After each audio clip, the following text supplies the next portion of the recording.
Kawan, sepak bola Indonesia telah membuat jagat heboh, hal ini setelah penampilan impresif timnas Indonesia di kualifikasi Piala Dunia setelah lolos ke ronde ketiga. Kemudian di kelompok umur berhasil menggetarkan ASEAN dan Asia. Memang, langkah ini berkembang setelah jalan naturalisasi dilakukan oleh PSSI. Erick Thohir yang dalam hal ini sebagai ketua PSSI bekerja secara nyata dan telah memangkas mata rantai sepak bola Indonesia. Hal ini menimbulkan sedikit riak di dalam dunia sepak bola di tanah air, bahkan di dalam tubuh PSSI sendiri, baik di pusat maupun di provinsi, Asprof, maupun di daerah, Askab, Askot. Meski demikian, langkah PSSI tidaklah luntur untuk mengangkat level permainan sepak bola Indonesia.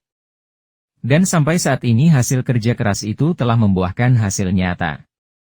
Bahkan, FIFA mengapresiasi pencapaian timnas Indonesia usai lolos ke ronde ketiga kualifikasi Piala Dunia 2026 zona Asia. Lolos ke ronde 3 kualifikasi Piala Dunia 2024 adalah bukti nyata yang akhirnya membuka mata FIFA dan AFC. Dalam waktu yang tak terlalu lama Indonesia kembali menjadi jagoan di ASEAN dan mampu menggetarkan Asia.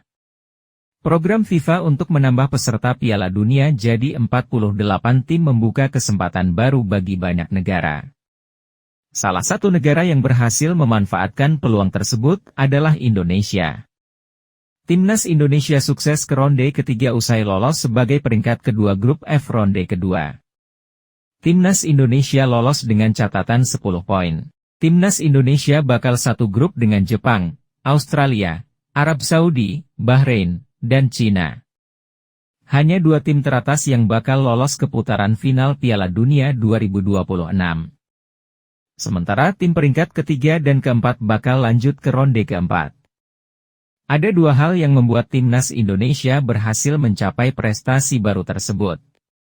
Pertama karena perpaduan darah muda dengan pemain-pemain berpengalaman di skuad timnas Indonesia saat ini.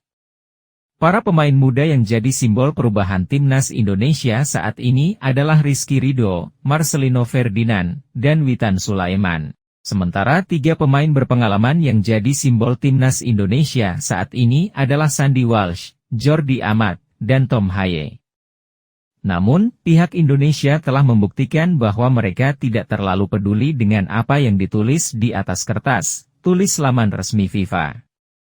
Skuad Garuda memiliki perpaduan unik antara pemain muda dan berpengalaman, dengan masuknya pemain muda berbakat seperti Marcelino Ferdinand, Rizky Ridho, dan Witan Sulaiman memberikan dorongan besar. Ketiganya berperan penting dalam membawa Indonesia mencapai babak 16 besar Piala Asia AFC 2023 dan babak semifinal Piala Asia AFC U23 2023. Menambah tenaga tim yang diisi pemain berpengalaman seperti Jordi Amat, Tom Haye, dan Sandy Walsh, lanjutnya. Faktor kedua adalah sosok Shin Tae-yong sebagai pelatih timnas Indonesia saat ini. Sosok berusia 53 tahun tersebut sukses mendongkrak performa timnas Indonesia. Pencapaiannya sukses membawa timnas Indonesia naik 40 strip di ranking FIFA. FIFA optimistis momentum positif kepada timnas Indonesia bakal meloloskan ke putaran final Piala Dunia. Di luar lapangan, pelatih Shin Tae-yong juga memberikan dampak yang tak terhapuskan bagi bangsa sejak pengangkatannya pada tahun 2020, tulis laman resmi FIFA. Penerapan taktis dan pendekatan berkepala dinginnya telah membuat timnya naik hampir 40 peringkat di peringkat dunia. Sementara penampilan Piala Asia tahun ini sangat mengesankan yang jadi pencapaian terbaik bangsa hingga saat ini. Jika Merah Putih bisa melanjutkan momentum positif yang telah dibangun selama ini, kita bisa menyambut Indonesia kembali ke panggung terbesar untuk pertama kalinya di era pasca Perang Dunia Kedua, lanjutnya.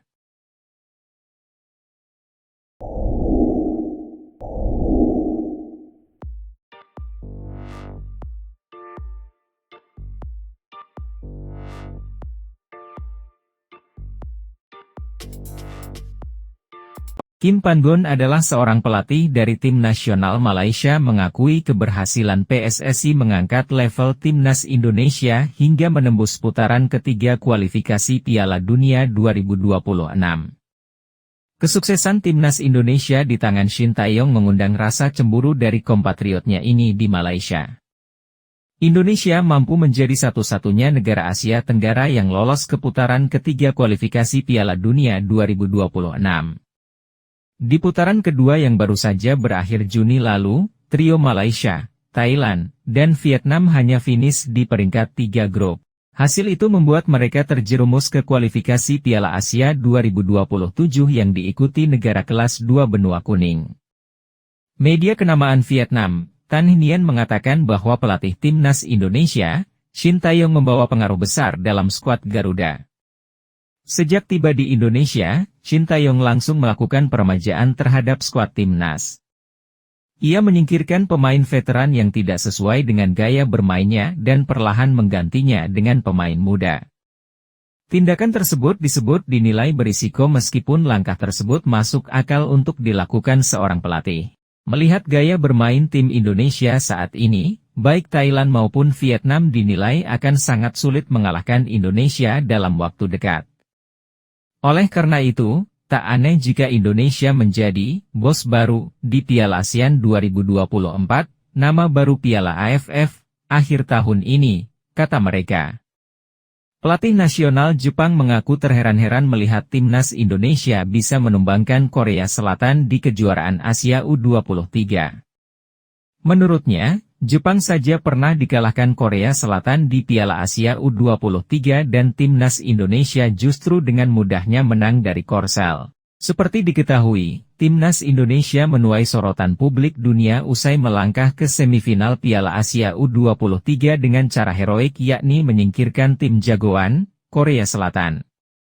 Padahal, pasukan Shin Tae-yong awalnya sempat tidak diunggulkan bahkan sebelum turnamen Piala Asia U23 mulai bergulir.